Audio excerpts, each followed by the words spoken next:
Brooke here. I may or may not have kept that Rush music in. I have no idea if I did or not. I just really like that song, and I was listening to it as I was getting my stuff all set up and ready, and I was just like, you know what? I'm gonna dance. So I'm sorry if any of that dancing was offending your eyes in any sort of way. So yeah, writing mistakes. I am doing the writing mistakes tag that was created by my friends Bethany, Atazadeh, and Emily Bourne, and the links to their original videos will be below and the stuff down there. They had tagged me in this so long ago, probably in the summertime of June that month. I think that's whenever I was tagged. I don't know. And so now I am doing the writing mistakes tag. Finally! Because all of us writers have made mistakes before in the past, and I know I certainly have, and I certainly still do. So let's go ahead and get on it. Let's talk about all of my dreaded writing mistakes that I've done. So question number 1, the mistake I made outlining. I don't outline? Is that a mistake? Do people find that to be a mistake in itself? Probably some do. I am not one of those people. I am more so a pantser, so hence I do not outline. I actually do want to make an outline for the book that I'm writing right now because I am thinking at this time that I'm wanting it to be a duology. And so since there is a second book, I do want to have the books be cohesive together. I want everything from this first book to make sense with the second book too. So that means I am wanting to make an outline for the book I'm writing now and also for the book following the first one. So with that trying to make sense with each other and to also avoid plot holes, I need to make an outline.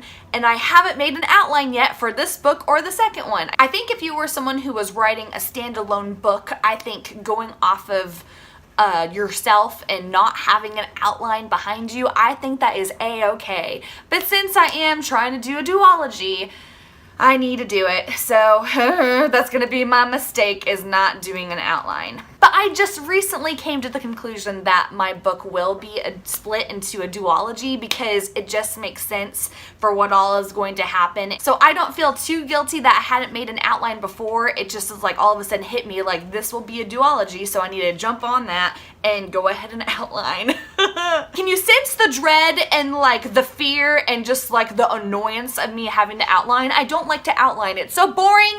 Don't make me do it, but I have to. Question number 2 is the mistake I made during my first draft. I've said this all over my channel plenty of times before. Apparently I'm flying. I have made the mistake of writing and then editing what I just wrote. So not really continuing on with the writing. It's like I'll write a paragraph or a page and then I'll edit that paragraph or page. But that was in the past though. I'm a lot better now at not editing as I write, which that is the number one thing that I used to be horrible at. And so now I have made definite progress in my book by not writing and editing, writing and editing, writing and editing. Especially if all of those edits that I had kept making and making for months or even years, it could be deleted or just taken out of the book later on if I felt like it wasn't necessary. So why edit all of that if you don't even know what your end game part of the book is going to be? So that is a definite mistake that I have made in the past. I felt like that has drug out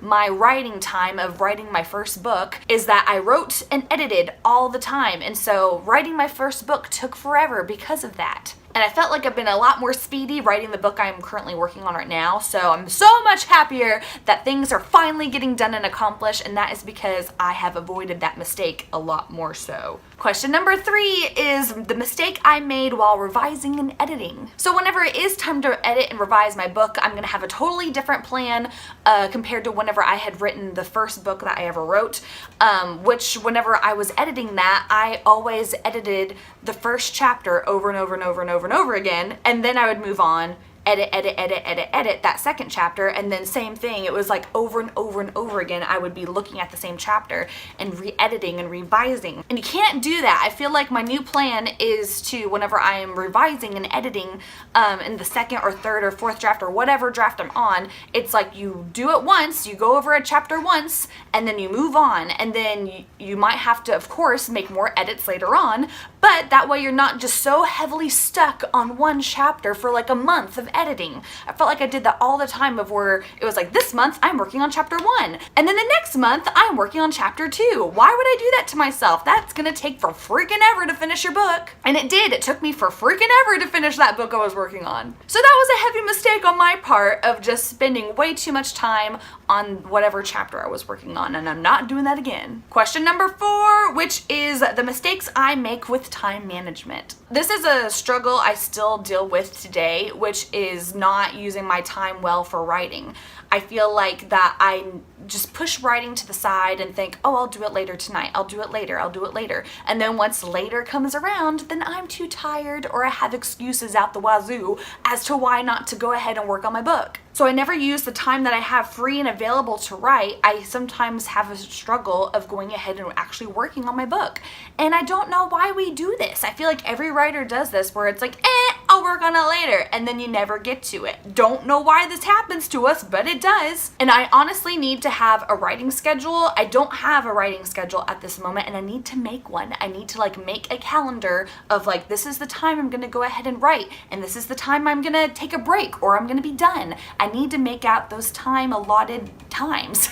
So time management. Yes, that is a mistake I continue to do, and I hopefully will get better at down the road. Question number 5, which is my biggest newbie mistake. And I feel like I already know what it is, and that is adverbs. Oh my gosh, for some reason when I started writing for the first time, I thought adverbs were all the stuff. I thought they were all that. I thought every person used adverbs all the time, and we really don't. Writers don't use adverbs as much as what us newbies like to think we do. We think by using words like glamorously or victoriously or something along those lines, of where it's just kind of like decorative words for your verbs. It doesn't do anything. It's like, just make your verbs stronger instead of adding more decorative adverbs to these weaker verbs. Just use stronger verbs, and that way you don't have to use the adverbs that you keep throwing out there all over the page. Even Stephen King has quoted that the road to hell is paved with adverbs,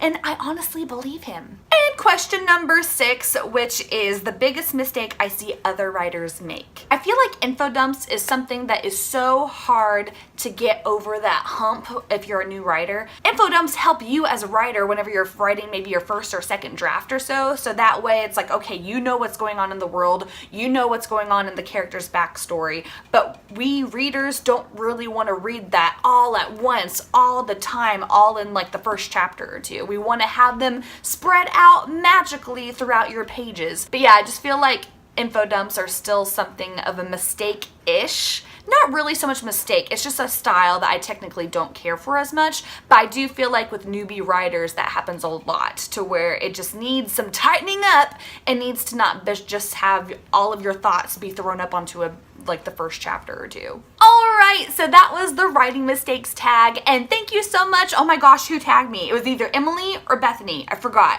One of y'all tagged me. I'll go ahead and say it here of who did. So thank you so much for tagging me. And since this is kind of a later tag into the game, and I feel like I've been tagging everybody for other videos lately, to where I'm not going to tag anyone in particular for this one. I'm just going to tag anyone who is just like curious about doing this and wanting to do this for themselves. So if you see this video and you like the idea of this, then go ahead and feel free to be tagged, and feel free to go ahead and do it, and then at me for whenever you post the video, so that way I can watch it. What's the number one writing mistake you guys feel like you've done? I feel like this is such a good topic because I feel like everyone has done some type of massive mistake before in their writing, and I would love to hear your mistakes, so that way it makes me feel better about the mistakes I've done in the past. If you like this video, feel free to give me a big thumbs up below, and also feel free to subscribe down over there in the corner and to push the little bell icon. That way you know whenever I'm posting some writing videos, which I do post on Tuesdays and Thursdays, so check those out then. And y'all should totally follow me on social media, where you can find me at _Brooke Passmore on Twitter and Instagram. And thank you all so much for stopping by today, and I will see you next time. Bye!